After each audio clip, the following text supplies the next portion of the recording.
everyone, today I'm here to talk to you about my favorite books I read this year. As of now, and I'm first recording this on December 28th, I have read 73 books this year, which is pretty good. Not as many as last year. I read 90 something last year, but still, that's like more than a book a week, so I'm happy with that. Of course, by the time this video is actually posted, that's liable to change because I have been flying through this Sherlock compilation. I read yesterday like 7 of the short stories and made a decent dent in it. I'm really hoping to finish this, or at least get to the 6 Napoleons by January 1st so that I can understand the canon behind Sherlock Season 4. But we'll see if I even get that far. But anyway, that was really freaking me out, oh my god. Without further ado, my top 10 favorite books I read in 2016. Number 10 is Believorexic. This book is by J.D. Johnson, and it's semi-autobiographical, which I found very interesting. It's about this author when she was, if I remember right, I think she was 15 when she was diagnosed with an eating disorder, and it's basically her experience going through that, her experience spending time in like a hospital for that. I found it very intriguing, especially because autobiographical. I know that like it's not just somebody trying to get like a pity story out of it or something. Like this is actual real life. Little pride moment here is that I reviewed this book on Goodreads and she saw it and she liked it and she commented on, "Oh my gosh, thank you, I'm so glad you liked it." I'm just like, I love this author. If you remember, this is the same author who wrote The Theory of Everything, which was my very first book review. Look how adorable I am. So check that out if you really want to cringe. For book number 9, we have Of Mice and Men. Yes, this was a required reading book. I know I'm a nerd. I read this for AP Studies, which was a class I talk about quite a lot. That was not a fun class, but I'm glad that it forced me to read this book. Look how tiny it is. It's very short, it's a very quick read, and I know a lot of people either love or hate it.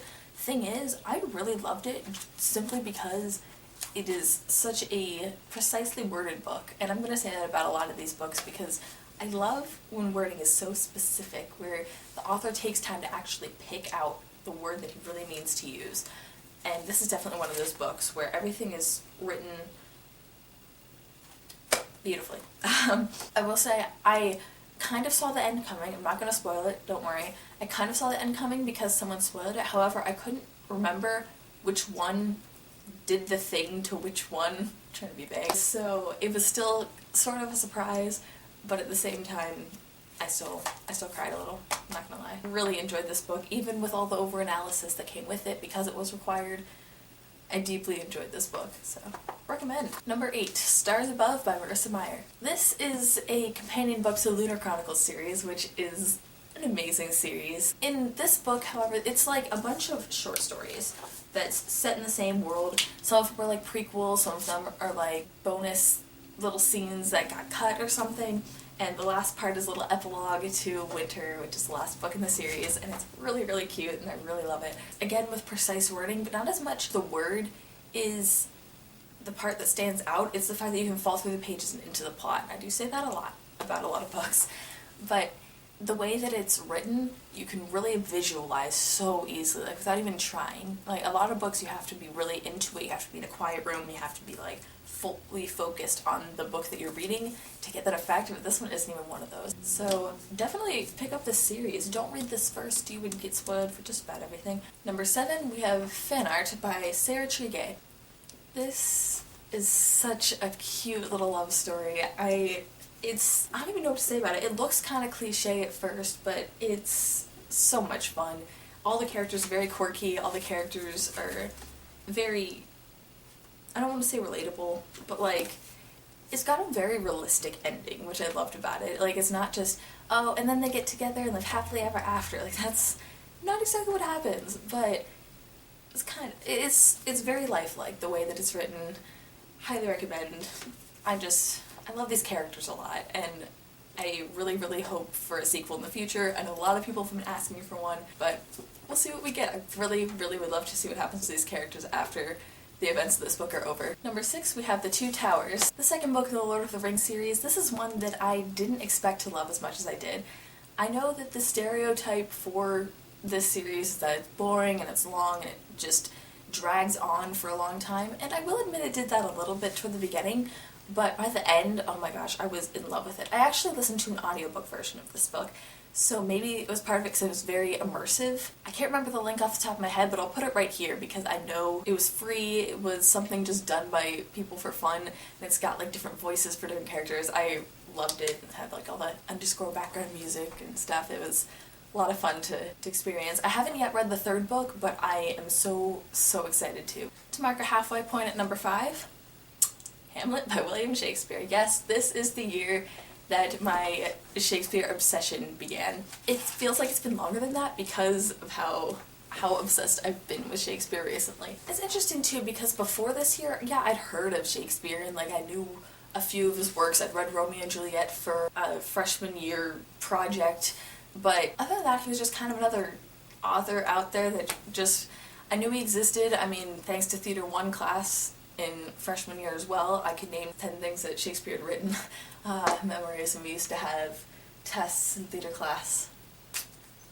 Anyway, I didn't fully appreciate Shakespeare's work until I was in Hamlet. This is my actual script, highlighted from when I was Osric and player number 3. Look at that. Oh, memories. Oh man.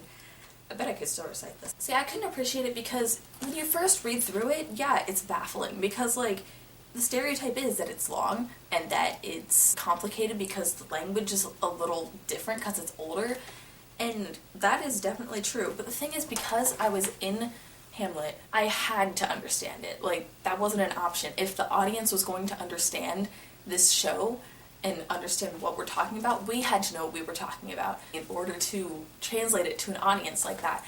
And what fascinates me is how much is packed into these sentences, into these lines. Again, at first it just goes over your head and you don't gather anything, but once you have to like really understand it, when you're immersed in it and you become part of it, once you get it, once it clicks, like, I really loved the story. Yeah, it's a little complicated, like a lot happens, but that's kind of what I love. Even though it took me a little bit to really get it, I was excited about this, and I was really praying that the audience would understand the story as well as we did as actors, because it was our job to tell them this story. And yeah, there's a little bit of a language barrier, but as long as we could act it, they would get it. And we got audible gasps the first night, and I'm gonna take up half the video talking about Shakespeare. That's me. Book number 4, we have A World Without You by Beth Revis. It has been a while since I've read some Beth Revis. She wrote the Across the Universe series, which is a book I read in like 7th or 8th grade by accident. I was looking for the movie based off of the Beatles and got this book instead. And not this book, that trilogy instead. Absolutely loved it and went back to this author because she came out with something new. And this is something totally different. It switches points of view between a brother and a sister. The brother, his name is Beau, believes he can travel through time. He loses his best friend because he leaves her in the past. And because other people don't realize he can travel through time, they say, no, she killed herself, she's dead. And it's very interesting because I'm trying so hard not to spoil things because it's very hard to do with this kind of a book, but the two of them see different realities, the brother and the sister, and it's incredible the way that she gets inside his mind and her mind because they just see different things. And oh my gosh, it's a work of genius. It's just phenomenally done that you don't even know what's going on until the very end. Number 3, Simon versus the Homo sapiens Agenda. God, this is a book. This is a book. I made a couple of friends because I read it. Someone just messaged me a couple weeks ago saying, like, I know it's been like 4 months since you posted about this book and recommended it to like everyone who was reading it, but like I finally picked it up because I remember that you specifically said it was good, and now I'm also in love with this book. And we had a long conversation about everything that happened in the plot, and dude, it's so good. I made a full-on video review because I don't even know what to say about it now in a short amount of time, so you can find that over there. But for now, just know it's a beautiful book, well deserving of the number 3 spot.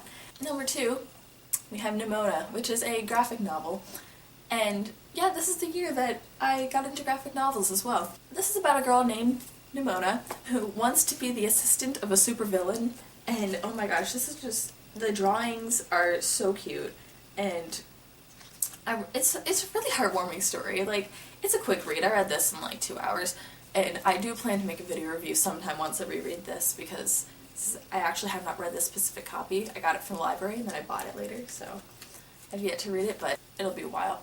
Now, before I reveal my #1 pick of the year, let me just say, I know 2016 has been hard on a lot of us, and I realize that it doesn't have much of a redemption arc either. But let's not forget that freaking Carry On by Rainbow Rowell came out this year. Yeah, I could never make a full-on video review for this book because I wouldn't know where to start and I wouldn't know where to end. I could go on about this for hours, and if you know me in real life outside of YouTube, we've already had a conversation about this book. And you know what I'm talking about, that I could rave about this book forever. It's a companion book to Fangirl by the same author, and in Fangirl, the main character, whose name is Kath, is writing a story, and that story is Carry On. And you don't have to read Fangirl to understand Carry On. Like, it had been long enough between me reading Fangirl and Carry On coming out that, like, I didn't really fully remember the plot of Fangirl. Like, I knew the basic plot, but it's just cool that they connect like that. And this is definitely the book that made Rainbow Rowell my favorite author. Oh, dude, it's so good. It's so good. I don't know what to say other than just read this book. I've said that to everyone I've ever met, but it's so good. More than well deserving of the #1 spot on this list, and quite possibly a #1 list on favorite books ever, not including the Harry Potter series, which this is loosely based on Harry Potter, we'll say that much. I don't think I have any complaints about, well, I did have one. I only rated it 4 stars on Goodreads, for reasons I will not disclose. Well, that's all I have to say. That's all I have to say for this video. If you liked any of the books on this list or have your own top 10 list you want to share, put that in the comments. I would love to read them. I will definitely need some more recommendations for 2017, although my TBR is like 400 books long right now, so actually I really don't need more recommendations, but I still welcome them, so please comment below. Please subscribe to see more such videos in 2017, and that's all I have to say. See you all in 2017. I did everything about it, so pick it up. It's so good. Shakespeare Obsession started in 2016. There's one good thing that happened this year, I guess. It switches points of view between a younger brother and an older sister, I think. Maybe she's a younger sister. Shoot. I remember messing this up when I was reading it, and then just ignoring it and saying, nah, I think she's older or younger. Shoot. A brother and a sister. Switches points of view between them. She probably did read. She wrote the Across the Universe series. This is one that I didn't expect. Other than that, like, it was just kind of another... Love the series. Oh my gosh, I cried at the end. And then I realized... Not gonna spoil. What's up with the lighting right now? Like, it's bright over here. Oh my gosh, how do I...